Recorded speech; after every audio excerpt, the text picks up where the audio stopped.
In this video, we'll be introducing the concepts of constraints and triggers. Later videos will have demos. We're considering constraints and triggers in the context of relational databases. The SQL standard does include standardized constructs for constraints and triggers, although this is an area where deployed systems do vary considerably in how much they cover and how they cover it. Constraints are also known as integrity constraints, and they constrain the allowable states of the database. Triggers are a little different. Triggers monitor changes to the database, and when they're activated, they check conditions over the data and possibly automatically initiate actions. So we can think of constraints as a sort of static concept over the allowable states where triggers are more dynamic. Let's talk a little more about integrity constraints and then we'll move to triggers. So the idea of integrity constraints is that we want to impose restrictions on the allowed data of the database. Now when we create a schema and we say the types of the attributes, we're already imposing structural and type restrictions, but integrity constraints tend to be more semantic. They capture restrictions that have to do with the application. So let's look at a bunch of examples, and these are in the context of our student and college database. So a simple example might say that when we have a GPA value, the GPA must be, say, greater than 0 and less than or equal to 4.0. Another example might say that when we have the enrollment for our colleges, the enrollment must be less than, say, 50,000. Well, actually, for some universities, it might be more like 75,000.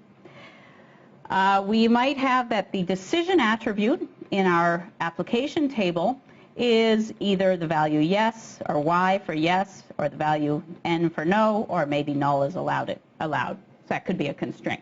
Again, each of these are constraining the data that can be in the database beyond the type structure that's already been defined. Here's a little more complicated one. Maybe we'll want a constraint that says no decisions have been made on CS applications. So if our major equals CS, then this is a sort of logical implication, then our decision is still equal to null. Or here's an even more complicated one. Let's say that we want to enforce that students who come from small high schools are not admitted to super large colleges because it just wouldn't be a good idea for them. So we might say if the size of the high school is less than 200, then if they're admitted, well, let's say they're not admitted to a college where the enrollment is greater than 30,000, let's say. Of course, we wouldn't do that in reality, but this just gives you an idea of the fairly complicated expressions we can write as constraints to limit what the allowable data is in the database. So why do we want to use constraints? Well, there's several reasons. Actually, one very practical reason is just to catch data entry errors. So if we have constraints that just say that the values of the data are in the reasonable range, for example, our GPAs or our enrollments, then if somebody tries to enter data that violates the constraint, they probably were just making a mistake. It was probably an error, and that can be caught automatically by the constraint enforcement system in the database system. A sort of similar example is as correctness criteria. So data entry errors would be typically for inserts, where correctness criteria might be for updates. So if we're modifying the database, for example, we update a GPA or an enrollment, if we're checking our constraints, that will make sure that our updates are correct. They don't have errors. Another use of constraints is to enforce consistency. So we might have copies of data in the database in different places, or some data that relies on other data. And so when we have that situation, consistency, we could have constraints that specify the consistency requirements and are checked automatically. And finally, a very different use of constraints is to tell the system about the data. So specifically, we might have key constraints that say values are unique, or we might again have consistency constraints that the system can use to both store the data in a certain fashion that may be more efficient, and also for how it processes queries, query processing. So let me give a broad classification of the types of integrity constraints that are supported in database systems, and this roughly from sort of simplest to most complicated. So a common type of constraint is simply a non-null constraint, that values cannot take on null. Second type is key constraints. We've seen those already. So a column or set of columns must have unique values in each tuple. A very important type of constraint is called referential integrity. And we're actually going to treat that in its own video. It's often sometimes known as foreign key constraints because it is a very frequently used and important type. Next we have what are known as attribute-based constraints. And these are constraints that are specified along with an attribute constraining the value of the particular attribute. A similar type of constraint is a tuple-based constraint, but it's associated with each tuple, so it can constrain how the values in a tuple, but in different attributes, relate to each other. And finally, there's a notion called general assertions, where we can pretty much use the entire SQL query language to specify constraints over the database, across tables and within tables. Now let's talk about how constraints are declared and enforced. There's two different times that we can declare constraints. One is with the original schema. So at the time we create tables, we can associate constraints with those tables or with the entire database. If we do it this way, then the constraints are typically checked after bulk loading. So as we discussed in previous videos, the way a database is often set up is the schema is declared and the initial set of data may be in a file and then it's bulk loaded in the database. So if we declare constraints, then after the data is loaded, the system will check the constraints, and if they don't hold, an error will be raised. Now another possibility is that we decide once a database is already in operation that we have some constraints we'd like to enforce. Maybe the application has changed or maybe we just realize that there are certain constraints on the data. In that case, what happens is the constraint is checked on the current state of the database at the time it's declared. Now, this talks about checking constraints on a single state of the database, but of course, as the database is modified, we have to continue to check constraints.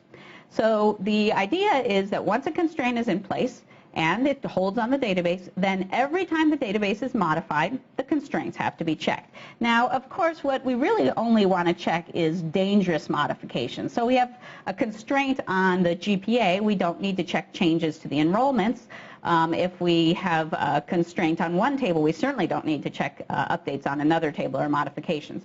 So part of a good constraint checking system will only check constraints after those modifications that can possibly cause the constraint to become violated. On the other hand, the system does have to ensure that after every modification, the constraint holds. There's also a concept known as deferred constraint checking. And deferred constraint checking says that sometimes we may want to do a whole bunch of modifications that during the modifications violate the constraint, but once we're done with all of them, then the constraints will hold again. And in that case, instead of checking after every modification, what we actually check is after every transaction. So we'll talk about transactions in a separate video, but the concept of transactions is that you can group a bunch of modifications together and they'll be executed as a unit. And that unit is used for other purposes as well, for managing concurrency and for recovery. But in terms of constraints, it can also be the unit of modification that's used for constraint checking. Again, if we perform a modification that violates the constraint, typically the system will raise an error and will undo the modification that violated the constraint so that the database stays in a state that's consistent with respect to its constraints. Now let's introduce triggers. As I mentioned earlier, triggers are a more dynamic concept than constraints. Constraints talk about each state of the database, where triggers talk about how the database evolves. And they can, in fact, themselves trigger actions that cause the database to further evolve. Triggers are sometimes known as event condition action rules because the basic structure of a trigger says when some event occurs, and that's typically a modification to the database of some type, check a condition over the database. Sometimes this condition will be checking the violation of a constraint, but it can be more general than that. And if the condition is true, then perform an action. So let's look at some examples of what we might use triggers for in our college application. So we might have a trigger that says if the enrollment is modified to exceed, say, 35,000, then let's initiate an action, and now this is not a logical implication, but a triggering of an action that rejects all applications. So we can code that in a trigger, and it's a little different than a constraint. We might write another trigger that says if we insert an application that has with a GPA, say, greater than 3.95, then again, this is not implication, but triggering an action, we might accept automatically that applicant.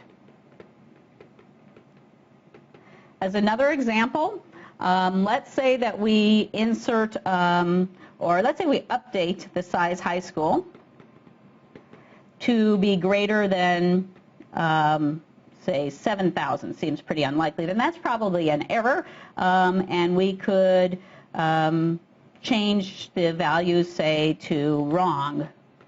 Or actually, one thing that a trigger can often do in its action is simply raise an error. And we can see this last one is effectively enforcing a constraint that the size high school should be less than or equal to 7,000. We saw a number of reasons that we might want to use constraints. Now let's talk about why we might want to use triggers. Actually, the original motivation for triggers was to move logic that was appearing in applications into the database system itself. For example, if our application is doing all of the work to monitor each change to the database and then make additional changes based on that monitoring, why not put that functionality inside the database system in the form of triggers? That makes it more modular, and it ensures that all the monitoring automatically occurs no matter which application is running on the database. In addition to moving monitoring logic inside the database system, a very common use of triggers is simply to enforce constraints. Now, you might wonder, why would people not simply use the constraint system instead of writing triggers? The reality is that even though the SQL standard is very expressive in terms of constraints, especially when you consider the general assertion feature, no database system implements the entire standard. Most of the constraint checking features are somewhat limited. On the other hand, the trigger features are quite expressive. So there's a number of constraints, a large class of constraints that can't be expressed using the constraint feature, but can be expressed using triggers. So expressiveness is one of the reasons. The other is that using triggers, you can not only monitor constraints, but you can actually have constraint repair logic.